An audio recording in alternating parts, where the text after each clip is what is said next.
Hello, good morning guys.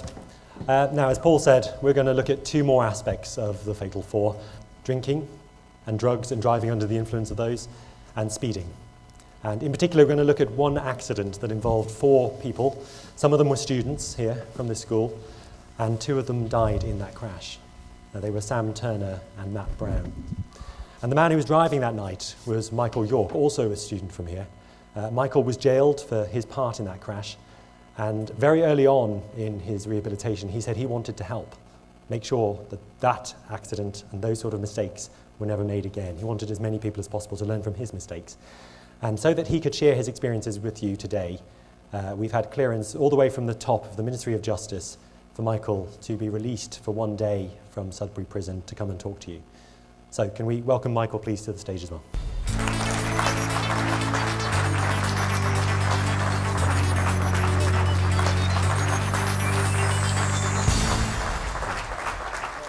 Michael, thank you for coming along today. Sure. Now, it's not so long ago since you were sat in this auditorium as well. It's 8 years or so since you were at this school. About that, yeah. What was, we're going to take you back before the crash, before your life changed dramatically. Yeah. What was it like for you at school? What were you like? What were your favourite subjects? School, I weren't very good at school. Didn't really have a favourite subject. I'd rather skive and do bad things with it, just chill with the boys. So school weren't really...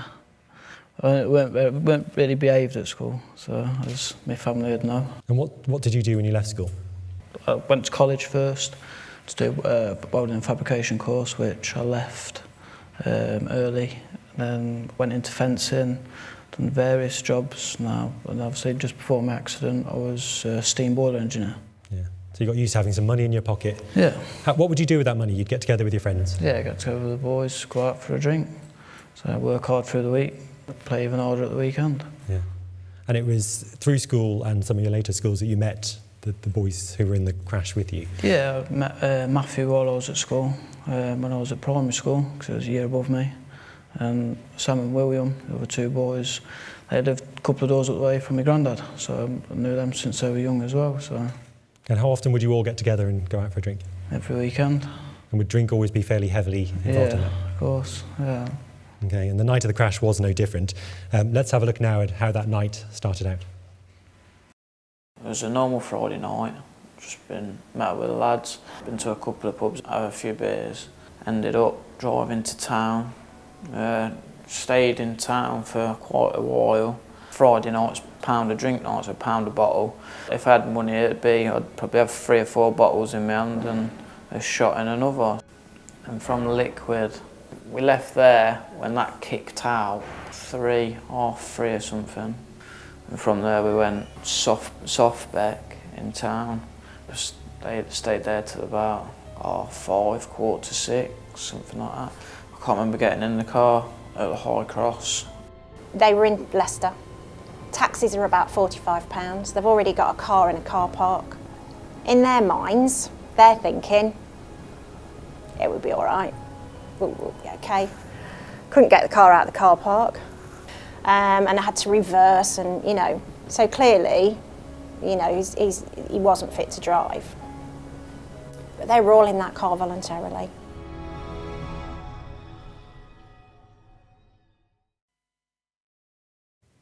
And that was Mandy Brown, who was Matt's mother. Yeah. You were all in that car voluntarily. Was that because the drink driving culture for you guys didn't seem to be an issue? Not really. So I think as I started drink driving, obviously you don't drive very far. And obviously as you get more used to drink driving, the more you do it, the further you go. And then before I knew it, I was driving from Leicester back to near Hinckley and that. So yeah, it was quite a normal thing to do for us really, every weekend. So if we weren't in Leicester, we'd be in Hinckley or Nuneaton or somewhere else. And how did it start for you? How did you think that it was okay to have a drink and then to drive? Probably started with going out to see the boys and that through the week. Might sit around there, have a few tinnies and that, and then obviously because I live in a separate village from where they live, so then I'd drive from that village to my home, which is only about 2-3 minute drive. So that's where it started. Then before long, you're driving up the shop all the time when you're drinking. and then you're nipping into town, picking a few people up, and then ended it with me driving further to Leicester, so to go out on a night out and then drive back. Were there any points you'd be taking other people in your car? Was there any point that they'd say, I don't want to get in this car? Was everyone kind of okay? No, so I think all the time, if they didn't want to get in the car, I'd never force them, you know what I mean? We'd all drink together, so we're always together, we're always together, all of us, so when we go out drinking, we go out driving as well. Now, the night of the crash, how much had you had to drink? Can you remember? A lot. I think they got me I was on about 13.5-hour drinking binge. So I think I started drinking about 5. My accident was at 6:30 in the morning. So. And was that the first time you'd had a drinking binge like that and driven? No, not at all. So did you think there was anything unusual with doing it? You thought you'd be okay? No, not really. Just driving home, really. So I never used to think of myself as being like a bad driver. So I've always been an alright driver. I never had an accident before that. I never crashed any of my cars or before that. So it was just a normal thing to do. So there was nothing about that day that made you think this is the day that I'm going to make possibly the biggest mistake in my life? Nah, not at all. And it's going to change everything dramatically? I feel untouchable. Yeah, it was, I think I was 19, 20, I'd just turned 20. So we were always drinking, so you're untouchable. Having a laugh with the boys, you're uptown, so you ain't thinking about, oh, I'm going to write my car off tonight and two of my best mates are going to die. So. Okay, well, let's have a look now at what happened after these guys left that car park. I remember a lot of the journey home. The roads, probably one of the most straightest roads that you'll find around our area. I'm driving down, just chatting to the lads really in the car, just having a good laugh. I remember losing control of the rear end of the car. I remember looking at my mate Will and saying, oh shit. I remember hitting the curb. I remember the first impact of the ditch, just shook, and then from there, as soon as car hit the first tree, I couldn't remember nothing. Now, you say there you couldn't remember anything. How much of the crash has come back to you? Much at all? Can't remember driving much. I remember just before the accident. I remember the impact of the crash. And then I remember coming round when I weren't in the vehicle. Before paramedics, if anyone was there. Obviously. You were thrown from the car, weren't you? Yeah, went through the sunroof. What do you remember when you did come round? What could you see? What was going on? When I come round, obviously, I knew I had my back, I was in a ditch, weren't in my car. Had my back to the road. Tried pushing myself up off my right arm, couldn't push myself up my right arm. Pushed myself up my left arm, trying to shout. I was trying to shout at my boys and that. Physically couldn't speak, I couldn't get no words out. And I think the next thing I can remember is hearing Sam, when Sam was still alive, Sam crying for Will, saying, get me out of here, bro, help me, bro. Yeah, Sam and Will were brothers, weren't Yeah, they? 2 brothers, yeah. And that was it. I blacked out. Next thing I remember, I come round, I had a paramedic with me, or someone from the fire service. They're telling me everything was going to be all right. Blacked back out. Next thing I remember, I was in hospital. I just remember being surrounded just like a big crowd, and just my mum. Mum just being obviously above me. She turned around, asked me if I can remember where I had the accident. And I said on the A47 coming back from Desford Crossroads, which is nowhere even near where I had the accident, miles away. So what happened in the car? Can you remember back to before the accident was happening? You were chatting with the lads. Yeah, what was going on? Nothing. I can't remember much of the journey home. Much of the journey. I can remember probably coming down that road where I had the accident. The boys in the back chatting. Just remember losing control of the back end of the car.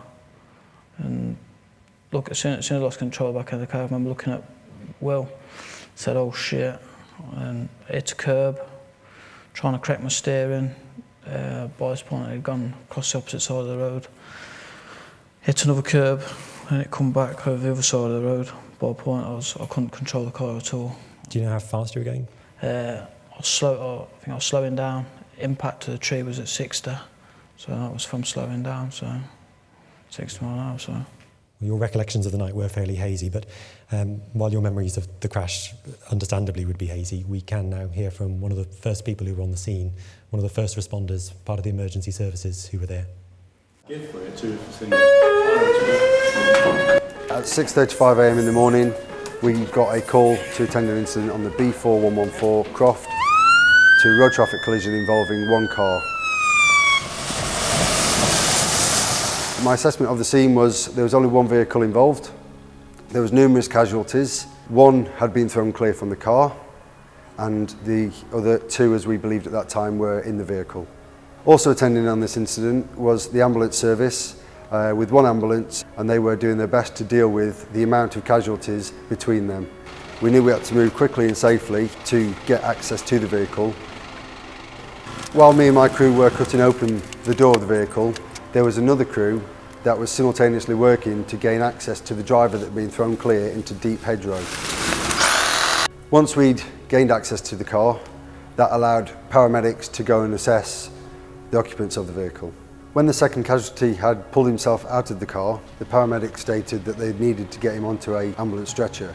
The trauma and injuries that this male casualty had suffered caused him to be, from that moment on, very irate and didn't want to rest.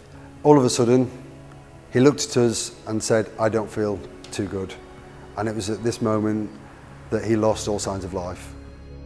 After the paramedic had made an assessment of the third casualty, we decided that we needed to create a little bit more space to gain access.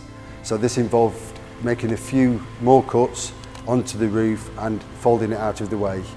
It was at this stage that we had a better view of the inside of the vehicle due to the damage that it had taken, that we could spot a fourth casualty tucked right on the bottom of the vehicle.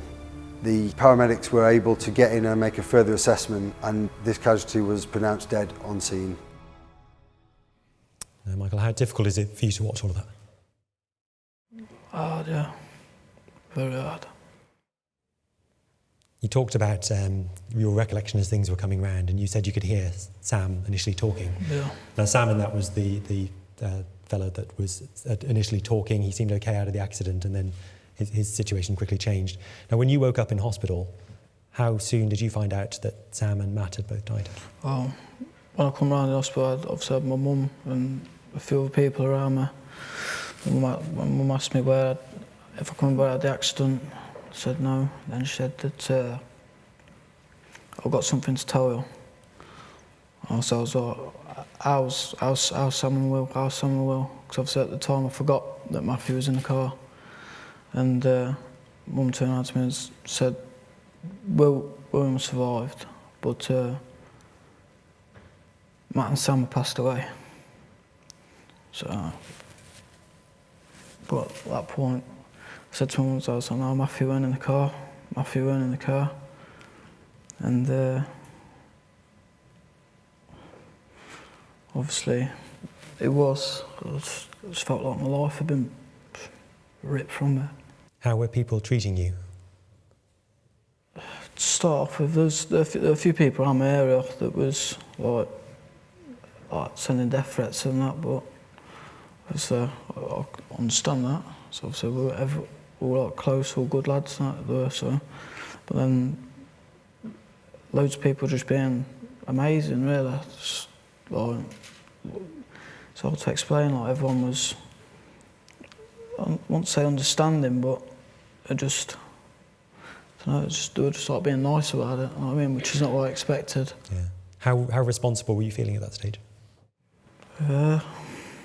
Obviously very. I still feel the same now. The responsibility don't change. It's not going to change. Never will.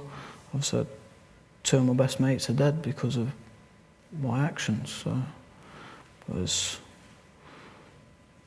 not easy, not at all. It's easier a bit now. Obviously, it's the accident a couple of years ago, but it's not. The first 12 months. First 12 months were horrible, absolutely horrible. So. And that initial stage, when you woke up in hospital, I understand Will wasn't far away from you. What were you hearing? What was going on at the time? So I didn't realise that Will was in the bed next to me. And all I remember is they were going to move me from where I was.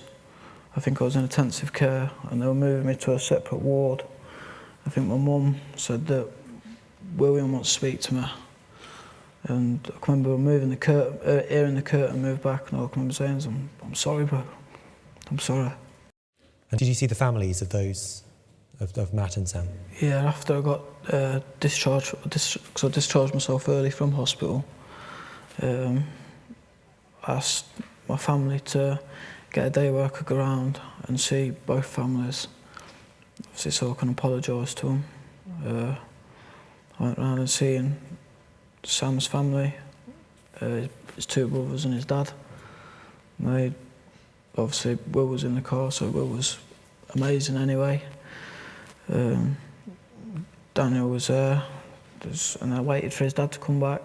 I remember his dad coming back through the back door. I remember I was stood in the kitchen, and I put my hand out to say I'm sorry, and Dave pushed my hand away and just gave me a hug, said, at least, if I'm glad you didn't die, because otherwise it'd be another good lad's life lost. So which. Are you amazed at how they reacted? Yeah, I'd rather them have given me a kick in, to be fair, because it made it a hell of a lot easier to deal with. So it's what you expect, not people to be as good as they are. So, and then obviously went around and seeing Mandy, and obviously there's not a lot you can say, and she was amazing as well. You know what I mean? So, what do you say? How do you start that conversation? I'm sorry. I know sorry is never going to be good enough. Sorry is never going to bring their sons back. You know what I mean? But just the only thing that I could say. It's the only thing that I knew that I could say. Yeah. So it's horrible. Now, at this stage, you were still, to an extent, being treated as a victim of a crash, weren't you? Yeah. But that quite quickly became the point that you were being treated as someone who was quite responsible for that crash. Yeah. And we can look now at how the authorities were starting to investigate the accident as an incident. The Serious Collision Investigation Unit was set up in 2008 and is a unit that deals with all fatal road collisions in Leicestershire. We deal with the scenes, we deal with witnesses, we deal with suspects, and we deal with families.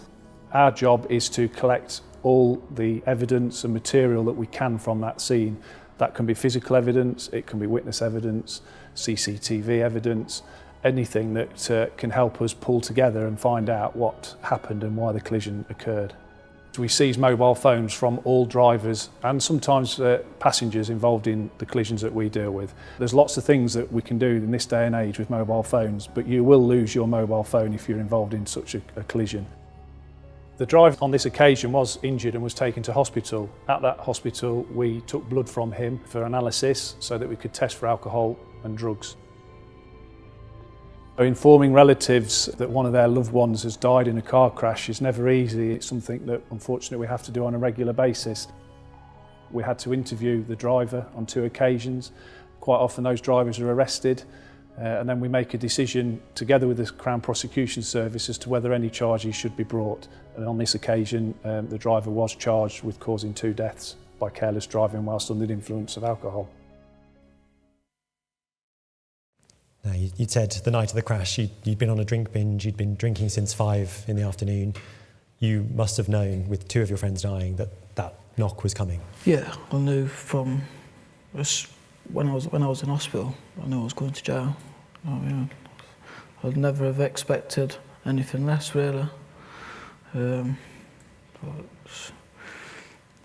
obviously I remember it took a while for me to get sentenced, really. I'd have thought I don't know if it had been done quicker or what, but obviously I think it was about 8 months after was when I got sentenced. Yeah, the crash was in October and the trial, the court case was finally in October June. October 22nd was my accident and date of the accident, and then I was sentenced on the 8th of June last year, so it was just about 8 months, just over 8 months. Now, you were resigned to the fact quite early on that you were going to go to jail for what had happened. Yeah. What was that period like when you were free, knowing that it was going to change? It's not nice knowing that at some point in the near future that you're going to jail and you don't know how long it's going to be for. You've never done jail before, never been in jail, so you don't know what it's like. So it's daunting, it's horrible, it's not a nice feeling at all. Now, June 8th, you said you were sentenced. Do Yeah. you remember going to Leicester Crown Court? Yeah, What was it like saying goodbye to your family, knowing that was the last time you were going to see them for quite a while? worst feeling in the world, knowing that obviously I had my mum, my dad, my partner's mum, and we're all there. And you sit there waiting. Obviously, you go through the court and you sit there waiting until your name gets called out, till you go to the room. As soon as your name gets called and you have to go through to a court, obviously that's saying goodbye to your family. It's the worst feeling in the world.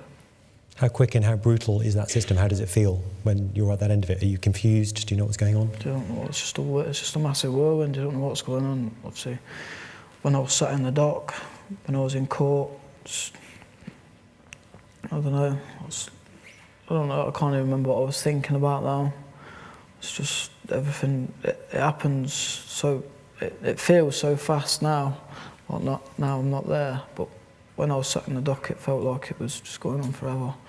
Just hearing things about the accident, and it just weren't nice, not at all. Then getting sentenced was, because originally I got 2 7-year sentences, which a 7-year sentence for each person that died. Then that was all I heard. From that point, I just shut off. And then next minute, I remember I was going downstairs to the cells where you see your brief. And when my barrister come down, and he said, "Oh, you've been quite lucky." I was thinking, I've been quite lucky. You know what I mean? I've lost 2 of my best mates. I've got 14 years in jail. You know what I mean? What am I going to do there? And then he said that because of my plea and that, I got a third knocked off each sentence, and my sentence both sentences gone together, which led to 5 years. So I've still got to serve half of that. So I've lost out on a lot of time with a lot of people, my kids and that. And the arrival of Joshua. Yeah. So my little boy was born when I was in my last jail. So that weren't nice at all, because his due date was around the same time as my accident. He was born 8 days after my accident, 8 days after the anniversary of my accident. So it weren't nice, not at all. Like going through thinking that my little boys, he could be born on the same day of the accident. And then there's obviously after it, it's just I weren't there for my little boy. So I'm not with my partner now. So a lot changed. I mean, Yeah, as you it's said there, the judge gave him 14 years, but 7 running concurrently, down to 5 for pleading early. And for you then it was off to prison, and this is what Michael faced when he got to prison. I first came into contact with Michael York in June 2012 after he had pleaded guilty and then was sentenced. Immediately after that court appearance, he was taken away from the court by escorting staff and brought straight to Glenparva. He walked into the prison and was then straight away confronted with the fact that not only was he in handcuffs, and once the handcuffs were taken off, he was then subjected to a full search by prison staff. He was then given an induction. He was also issued with his first bed pack, a bowl, a plate, knife, fork, spoon, some bedding, tracksuit bottoms and a top, and told that that is what they'll be wearing during their time at Glenparva. Prison staff taught him about what to expect, asking him about how he's feeling, and it was then at that point that prison staff became very aware of the fact that Michael clearly wasn't coping. He was struggling with the fact that not only had he killed his best friends and that he was suffering with remorse, but now he was having to cope with the fact he was serving a 5-year prison sentence. It was immediately decided that he was going to be given some extra supervision and support at that time because he was deemed to be very vulnerable, both from self-harm and suicide. And you were feeling very vulnerable going into prison. How young were you? I was 20, not long to just coming up a few months before my 21st birthday. So Now, outside of prison, you must have felt quite streetwise. You felt like a grown man. You felt quite confident. Yeah, Did yeah, that all change when you got in there? yeah, definitely going into a completely different environment, from being surrounded by everyone that you know, your friends, your family, the routine that you know, going to work, coming back from work, doing your own thing, seeing people, you know what I mean? That's That's not what it's like. Your routine's their routine, you know what I mean? So when I first landed in jail, so I was a bit quiet, you know what I mean? So try to keep myself to myself. When you go in jail, you go into an induction wing to start off with. And then after, I think I was on induction for probably about a week, and you move to a different wing, where you obviously then you're with everyone else in the jail. You know what I mean, so the jail that I was in there's quite a few units. I think there's about 80 people to 100 people on a unit. Well, yeah, it's not nice, not at all. It's not somewhere where the prison officers and everyone working there was trying to make the transition as easy as possible for you. Yeah, they were concerned for you, but what was that like? I mean, how dramatic a change was it from life outside? Massive, absolutely massive. I know like people, like stuff, and I know they say that, well, obviously they're trying to help you and that, but quite a biggish sentence, you know what I mean? So we weren't thinking straight. It's like you just start to shut off. So just try not to. I don't know. It's confused. You just feel so confused about loads of things and not being able to see people. And you can only use a phone at certain times, only out your pad certain times. So it's hard to say unless like you're really there. Yeah. Losing your freedom must have been a big part of that, but how much of it was the fact you suddenly had all this time to think about what had happened? How much of that was the sentence? Nasty, because when I landed on induction, so all you think about. You've got a TV that's got a couple of channels on. Not a lot of channels like everyone thinks. So there's a couple of channels, prison radio. You sit there and, like I said, you get one association a day.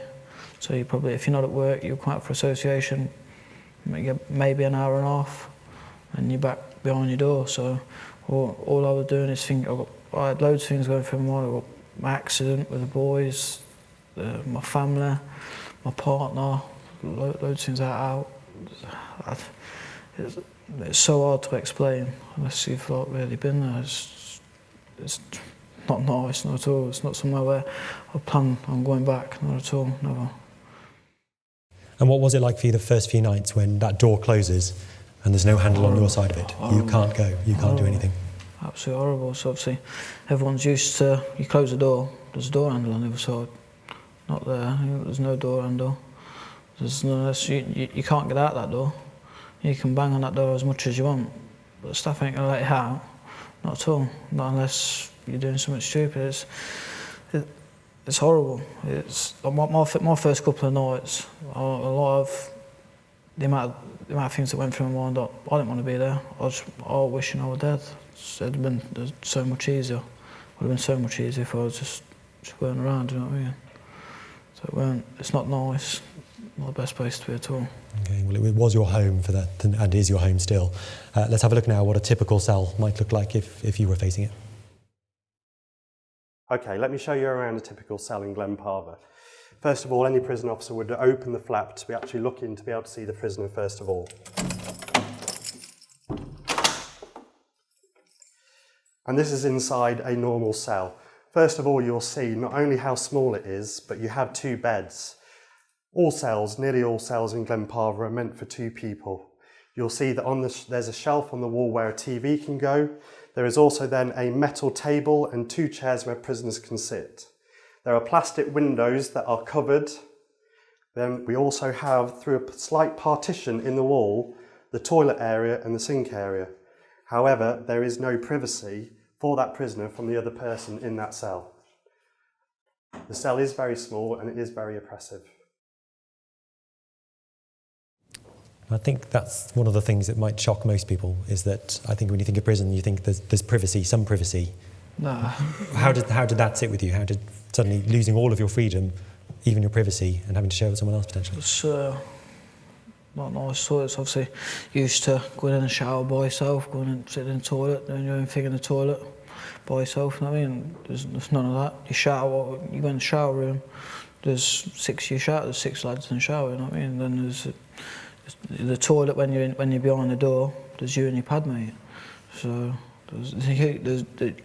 if you get 30 seconds to yourself somewhere without someone else being there, you're lucky. You know what I mean? Because there's not 1 minute of the day really when you go by and you're not with someone. You're always with someone, whether it's a member of staff or a prisoner. You're always with someone. There's no time to yourself. You don't get no time to yourself. So that lack of freedom, that lack of privacy is part of the punishment, isn't it? Definitely, yeah. What about your family? How are things changing? Family, I've been lucky. Like, my family's been real supportive and been absolutely amazing. And then my accident has put a lot of pressure on, obviously, my mum, because my mum lives around the area where one of the families still live. So I know she used to drink in the village. Like, she don't drink down there no more. So it's changed her lifestyle completely as well. So it's not just like affected. It's not just affected me. It's affected my family as well. But I have been really lucky that I've got the family that I have and the support that I've had from my family as well. What about the effect that it had on your relationships? Yeah, my daughter, she celebrated her first birthday while I was in jail. So I didn't see my daughter while I was in jail at all. So my little boy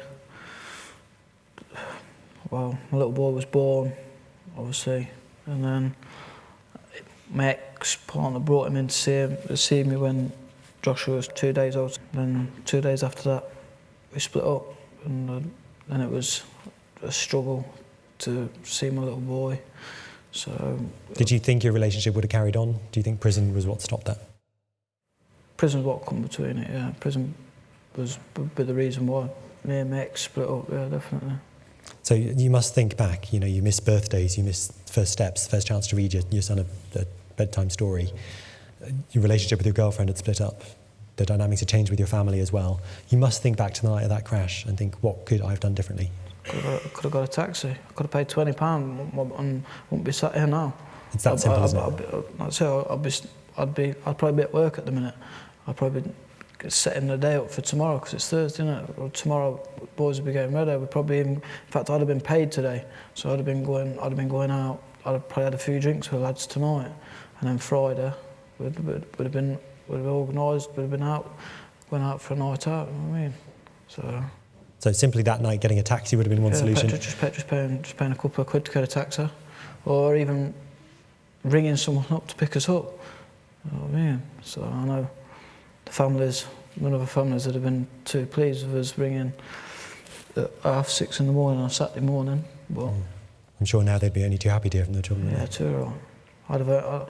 I wish I could go back, I really do. But if you could go further back and talk to yourself when, that first time you said you had a drink, you drove to the shops, you thought that was okay, so you did it again, you did it a bit further. If you could go back and have a word with yourself in your ear, do you think you'd have listened? I probably wouldn't have listened because the age that I was, you know what I mean? When I first started drink driving, I think passed my test when I was 18, so I don't think I'd have listened.